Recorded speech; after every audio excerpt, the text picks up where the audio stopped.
Welcome to study of current. तो दोस्तों हम यहाँ पर हिस्ट्री सब्जेक्ट से प्राचीन भारत यानी कि एंशियंट हिस्ट्री, मध्यकालीन भारत मेडिवल हिस्ट्री और आधुनिक भारत मॉडर्न हिस्ट्री से एग्ज़ाम में जितने भी प्रश्न पूछे जाते हैं उन महत्वपूर्ण प्रश्नों के बारे में विस्तार पूर्वक चर्चा करेंगे। और दोस्तों अब समय ऐसा भी आ गया है कि हम अपनी स्मार्ट स्टडी को शुरू कर दें। आप ये बिल्कुल मत देखिएगा कि अभी टाइम है हमारे पास, या फिर अभी एग्ज़ाम डेट नहीं आई है, या फिर अगर अभी फॉर्म नहीं आया है तो हम इस चीज़ को नहीं पढ़ेंगे, या फिर अभी हमारे पास समय है। तो आप इस चीज़ की फ़िक्र बिल्कुल मत करिए कि आपका जो समय है वो आएगा, क्योंकि आपको अपना समय लाना पड़ता है और इसके लिए आपको आज से या फिर कुछ देर बाद से नहीं बल्कि अभी से जुटना पड़ता है। और जब आप ऐसा करेंगे तभी आप अपना भविष्य, अपना कैरियर और अपनी लाइफ को अच्छे से जी पाएंगे और एक इज्जत और सम्मान की ज़िंदगी आपके सामने खड़ी होगी। अक्सर दोस्तों होता क्या है कि जब हम किसी बुक्स की दुकान पर खड़े होते हैं, किताबों को देखते रहते हैं, तो हमें हर एक किताब बड़ी अट्रैक्टिव लगती है और हम वहाँ से एक या दो किताब सिलेक्ट करके सोचते हैं कि आज इस बुक को ले चल के हम 1 हफ्ते में या 15 दिन में ख़त्म कर देंगे। पर होता क्या है हमारे साथ कि हम बुक लेकर के आते हैं, 2-4 दिन पढ़ते भी हैं, उसमें 2-4 घंटे का टाइम भी देते हैं, पर जैसे जैसे हमारा दिन यानी कि जैसे जैसे हम उस बुक को जान लेते हैं, समझ दे लेते हैं कि इस बुक में क्या है, क्या क्या दिया गया है, यानी कि जब पेज पलटते रहते हैं तो हमें बड़ा अच्छा लगता है कि हम इसे पढ़ेंगे, नोट्स बनाएंगे, ये हमको लिखना है, अरे ये तो इस बुक में भी है। और जैसे ही हमारा कोई काम हुआ या फिर मन नहीं किया, आपके पास हर रोज़ नई नई समस्याएं आती रहती हैं जिसमें आप भूल जाते हैं और उस बुक को 2 या 4 दिन पढ़ने के बाद दूसरी बुक उठा लेते हैं। इससे क्या होता है कि जब आप एक बुक को पढ़ते नहीं हैं तो आपको ही समस्या हो जाती है, क्योंकि जो बुक आप उठाए रहते हैं उसमें बहुत सारी चीज़ दी रहती हैं और आप उससे आधा भी नहीं पढ़ पाते हैं, उसी बीच में आप छोड़ करके किसी नई बुक में लग जाते हैं। तो इसका मतलब है कि आप फिर वहीं से शुरू कर रहे हैं जहाँ पर आपने 4 दिन टाइम दिया था। तो इसलिए सबसे पहले अगर आप कोई भी बुक उठाइए तो उसे शुरू से लेकर के अंत तक पूरा पढ़िए, उनके प्रश्नों को देखिए, उसे रिवाइज करिए, बार बार उस बुक को पढ़िए। यानी कि सबसे अच्छा है क्या आपके लिए कि आप 10 बुक को 10 बार पढ़ने के बजाय एक बुक को 10 बार पढ़ें। इससे क्या होगा कि आपका रिवीजन होता रहेगा और उसमें जितने भी प्रश्न हैं, कम से कम आपके 10 किताबों के प्रश्न तो नहीं तैयार हो पाएंगे, लेकिन उस एक बुक के प्रश्न जो हैं आपके तैयार हो जाएंगे। तो इसलिए सबसे पहले आप यही काम करिएगा। इसके साथ में ही दोस्तों हम आपको यहाँ पर कई सारे पार्टों में, यानी कि आपके सामने ये जो history, geography, polity, science, computer, art and culture, environment और जीके जीएस, इन सारे पार्टों में से हम आपको लगभग 100 प्रश्न देंगे और वो भी बड़े सिलेक्टेड क्वेश्चन हैं।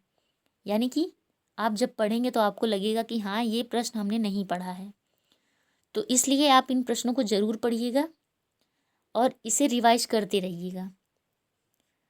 तो हम आपका यहाँ पर पूरा सपोर्ट करेंगे और आपको हर विषय की जानकारी देने के लिए तथा आपकी अच्छी पकड़ बनाने के लिए आपको पूरा सहयोग देंगे। तो दोस्तों आइए चलते हैं, क्योंकि बातें तो ऐसी होती ही रहेंगी। और अगर आप ऐसे ही सब्जेक्ट वाइज हमसे जुड़े रहना चाहते हैं तो आप इस चैनल को ज्वाइन कर लीजिए और आगे ऐसे ही प्रश्नों पर विस्तार पूर्वक चर्चा करते रहेंगे। और आइए चलते हैं, आज का प्रश्न क्या है, हिस्ट्री से आपको पता है। और इसके साथ में ही दोस्तों आज पहला पार्ट है, इसलिए हम यहाँ पर आज प्रश्न नहीं पूछेंगे, लेकिन कल से जो है ये पार्ट जो है रेगुलर होगा और हर पार्ट से हम आपसे एक प्रश्न पूछेंगे। क्योंकि अगर आप हर दिन 1 या 2 प्रश्न, या फिर मान के चलिए आपकी कैपेसिटी अब उतनी अच्छी तो हो ही गई है कि आप एक दिन में 5 प्रश्न याद कर सकते हैं। तो अगर आप सप्ताह में यानी कि 7 दिन में 5 प्रश्न याद कर लेते हैं तो आपका 7 में 5 का मल्टीप्लाई करने से आपका 7 × 5 = 35, यानी कि 35 प्रश्न जो है आपका 1 हफ्ते में तैयार हो जाएगा। अगर वही चीज़ आप 30 दिन में करते हैं और उसके बाद आप उसे 365 दिन में करते हैं तो आप समझ सकते हैं कि आपके पास कितने प्रश्न तैयार हो जाएंगे। तो सबसे पहले आप अपने प्रश्नों को तैयार करिए, उसे एकत्रित करिए, रिवाइज करिए, और फिर जब आप अपने एग्ज़ाम हॉल में बैठेंगे तो आप देखिएगा कि आपके अंदर कितना कॉन्फिडेंस भरा रहता है कि हाँ, आज मैं एक भी प्रश्न छोड़ूंगा नहीं, और इसमें जितने भी प्रश्न हैं लगभग, यानी कि जितना हो सकता है, जितनी मेरी कैपेसिटी है उससे ज़्यादा मैं इन प्रश्नों को आज सॉल्व करके जाऊंगा, वो भी सही एकदम। ठीक, तो इसके साथ ही आइए जुड़ते हैं आज के पहले प्रश्न पर। तो आज का जो हमारा पहला प्रश्न है वो है, एसुअली हस्त कुठार संस्कृति सर्वप्रथम भारत की किस क्षेत्र में प्राप्त हुई है।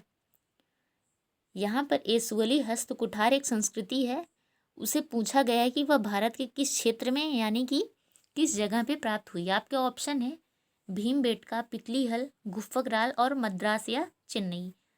तो चेन्नई जो है आपका, ये परिवर्तित नाम है किसका, मद्रास का, यानी कि मद्रास जो है ये पुराना नाम है। और चेन्नई है कहाँ पे, आपको पता है? तो ये जो चेन्नई है ये तमिलनाडु की राजधानी है। आपको पता होना चाहिए कि तमिलनाडु की राजधानी क्या है, चेन्नई। ठीक, और यहाँ पर जो है आपका ऑप्शन कौन सा सही है, वो भी है आपका मद्रास, यानी कि चेन्नई। तो एसोले हस्तकुठार संस्कृति सर्वप्रथम भारत के किस क्षेत्र में पाई गई, चेन्नई, यानी कि यहाँ पर जो है आपका घ वाला ऑप्शन बिल्कुल सही है। आइए अगला प्रश्न देखते हैं। अगला प्रश्न है, किस काल में मानव खाद्य संग्रह के युग से निकलकर खाद्य उत्पादन करने लगा था। आपके ऑप्शन है पूरा पाषाण काल, नवपाषाण काल, महापाषाण काल या फिर ताम्रपाषाण काल। तो आप बताइए इसमें कौन सा ऑप्शन आपको सही लग रहा है।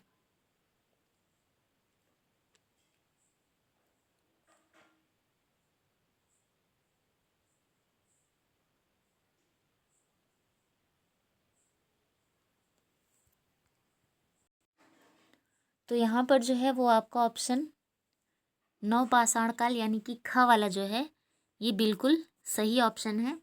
अगर आप हिस्ट्री पढ़ते हैं तो आप इसके बारे में जानते होंगे कि अधिक से अधिक जितनी भी खोजें हुई हैं, मनुष्यों के द्वारा जितनी भी खोज की गई है वो अधिक से अधिक नवपाषाण काल में की गई है। जैसे कि आग का आविष्कार, पहिए का आविष्कार, ये सब बहुत ही अच्छे क्वेश्चन है हिस्ट्री के। तो इन सब की खोज जो है नवपाषाण काल में हुई है। तो यहाँ पे जो है आपका ऑप्शन ख वाला बिल्कुल सही है।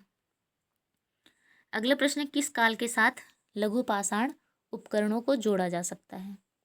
इसमें आपके ऑप्शन है मध्य पाषाण काल, ताम्र पाषाण काल, पूरा पाषाण काल या फिर नवपाषाण काल। तो यहाँ पर जो आपका ऑप्शन है वो है मध्य पाषाण काल, यानी कि का वाला जो ऑप्शन है वो आपका बिल्कुल सही है। आइए देखते हैं अगला प्रश्न। अगला प्रश्न है, आहत सिक्कों पर कौन सा चिन्ह नहीं मिलता। आपके ऑप्शन है अर्धचंद्र, शासक की आकृति, मछली या फिर सूर्य। तो आहत सिक्कों पर जो चिन्ह नहीं मिलता है वो है आपका सूर्य, यानी कि घ वाला जो ऑप्शन है वो बिल्कुल सही है।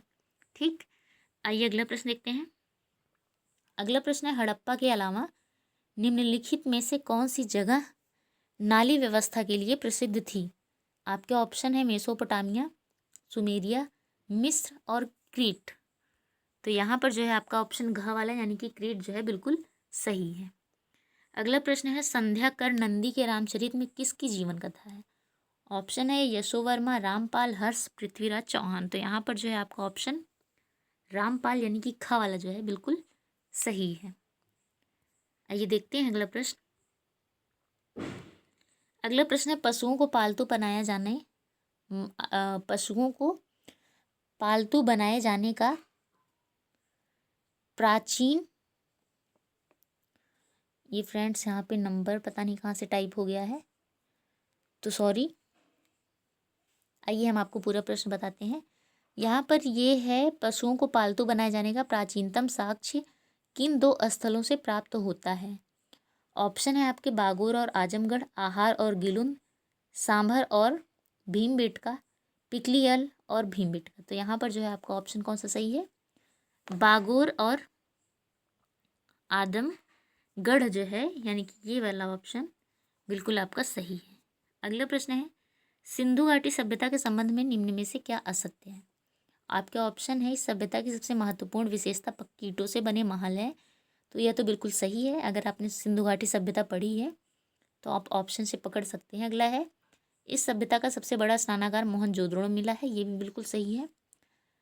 इनके आभूषण तांबे, सोने, चांदी और हड्डियों के बने होते थे। ये भी बिल्कुल सही है। लेकिन ये जो ग वाला ऑप्शन है, यानी कि यह लोहे से बनी औजारों का प्रयोग करते थे, तो आपको बता दें कि इन्हें लोहे का ज्ञान था ही नहीं, इन्हें तांबे का ज्ञान था।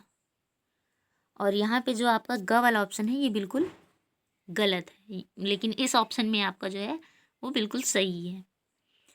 अगला है प्रश्न, ताम्रपाषाण यानी कि मालवा संस्कृति के अवशेष निम्न में से कहाँ प्राप्त हुए हैं? आपके ऑप्शन दिए हैं, सतना और रीवा, कायथा और एरण, भीमबेटका और मंदसौर, आहार व गिलुंद।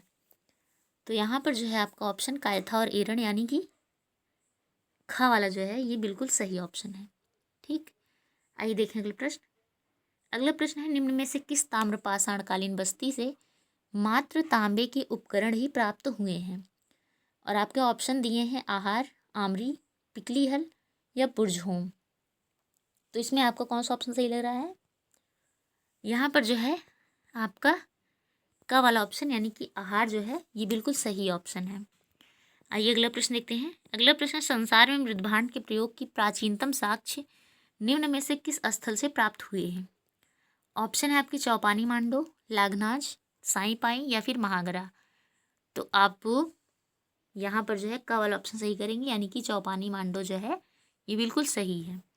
अगला है, फलक उपकरणों की प्रधानता के कारण निम्न में से किस संस्कृति को फलक संस्कृति की संज्ञा दी गई है? ठीक, फलक संस्कृति की संज्ञा दी गई है। आपके ऑप्शन है मध्यपुरा पाषाण काल, मध्य पाषाण काल, उच्च पुरा पाषाण काल या फिर नवपाषाण काल। तो यहाँ पर जो है आपका ऑप्शन मध्यपुरा पाषाण काल यानी कि का वाला जो ऑप्शन है ये बिल्कुल सही है। आइए देखते हैं अगला प्रश्न। अगला प्रश्न है, प्रक्षेपास्त्र तकनीकी अर्थात तीर कमान का विकास निम्न में से किस युग की विशेषता थी? यहाँ पर भी थोड़ा सा गलत हो गया है, पक्षीपास्त्र लिखा है, यहाँ पर होना चाहिए प्रक्षेपास्त्र।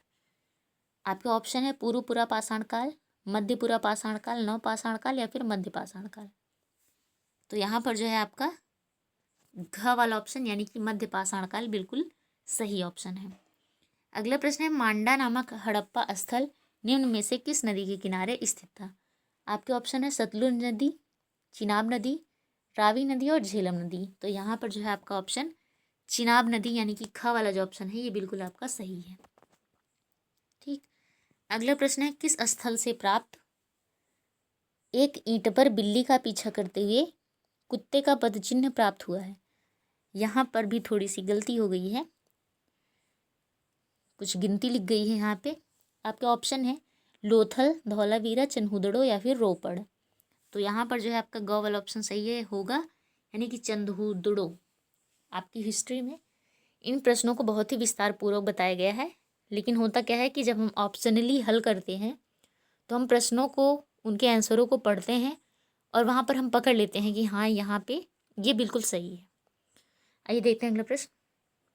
अगला प्रश्न है, तीनों आश्रमों कौन कौन से ब्रह्मचर्य, गृहस्थ, वानप्रस्थ का सर्वोत्तम उल्लेख किस ग्रंथ में हुआ है? ऑप्शन है आपके जपालोपनिषद, जवालोपनिषद, ऐतरेय ब्राह्मण, गोपद ब्राह्मण या फिर छांदोग्य उपनिषद। तो यहाँ पर जो है घ वाला ऑप्शन यानी कि छांदोग्य उपनिषद जो है बिल्कुल सही है। ठीक, आइए अगला देखते हैं। अगला प्रश्न है, वैदिक युगीन आर्थिक शब्द और उनके अगला प्रश्न है, वैदिक युगीन आर्थिक शब्द और उनके अर्थ के जोड़े दिए गए हैं। असत्य जोड़े की आपको पहचान करना है। आपके ऑप्शन है लांगल हर, वृक गाय, त्रपुटिन या फिर बेकनाट जो सूदखोर के नाम से जानते थे। तो यहाँ पर जो है आपका वृक गाय ये वाला ऑप्शन जो है बिल्कुल सही, क्योंकि ये असत्य जोड़ा है। अगला है, आर्यों के संबंध में निम्न में से क्या असत्य है? ऑप्शन है आपके वैदिक सभ्यता ग्रामीण सभ्यता थी, क्योंकि आर्य पशुपालन व कृषि करते थे। अगला है, ऋग्वैदिक आर्य प्रकृति की पूजा करते थे, ये भी सही। मैक्स मूलर के अनुसार आर्य मूलतः मध्य एशिया के निवासी थे, ये भी सही। और पूर्व वैदिक युग इन आर्य महिलाओं को राजनीतिक एवं आर्थिक अधिकार प्राप्त थे। तो यहाँ पर जो है घ वाला ऑप्शन बिल्कुल गलत है, यानी कि ये वाला ऑप्शन आपका सही है। आइए देखते हैं अगला प्रश्न। अगला प्रश्न है उत्तर वैदिक काल के संबंध में निम्न में से क्या असत्य है। आपके ऑप्शन है इस काल में अतिथियों को मोहन कहा जाता था। सॉरी फ्रेंड्स, मोहन नहीं कहा जाता था, यहाँ पे गोहन होना चाहिए। इस काल में अतिथियों को गोहन कहा जाता था। इस काल में सभा और समितियों का कोई महत्व नहीं था। इस काल में आश्रम व्यवस्था पूर्णतः विकसित नहीं हुई थी, या फिर इस काल में वित्त संस्था लुप्त हो गई थी। तो अगर हमने हिस्ट्री पढ़ी है, उसमें पूर्व वैदिक काल, उत्तर वैदिक काल पढ़ा है, तो आपको बिल्कुल करेक्ट आंसर पता होगा इसमें कि यहाँ पर जो है सभा और समिति का बहुत ही ज़्यादा महत्व था।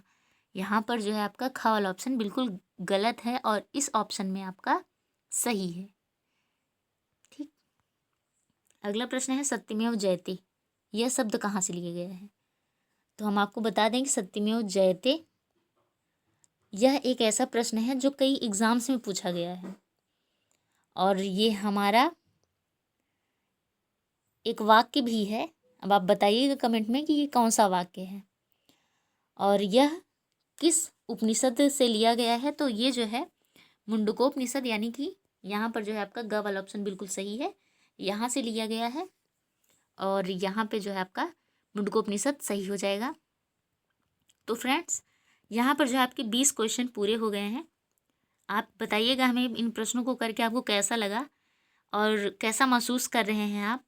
क्या आपको ये नए प्रश्न लगे, आपको इन प्रश्नों को करने में मज़ा आया, और आपने इन 20 प्रश्नों में से कितने प्रश्न सही किए, ये आप हमें कमेंट करके ज़रूर बताइएगा। और इसके साथ ही आप हमसे जुड़े रहिएगा और नई नई जानकारियाँ और प्रश्नों को हल करते रहिएगा। आज आपका पहला दिन था, इसलिए हमने कोई भी प्रश्न आपसे नहीं किया है, लेकिन हर रोज़ ऐसा बिल्कुल नहीं होगा।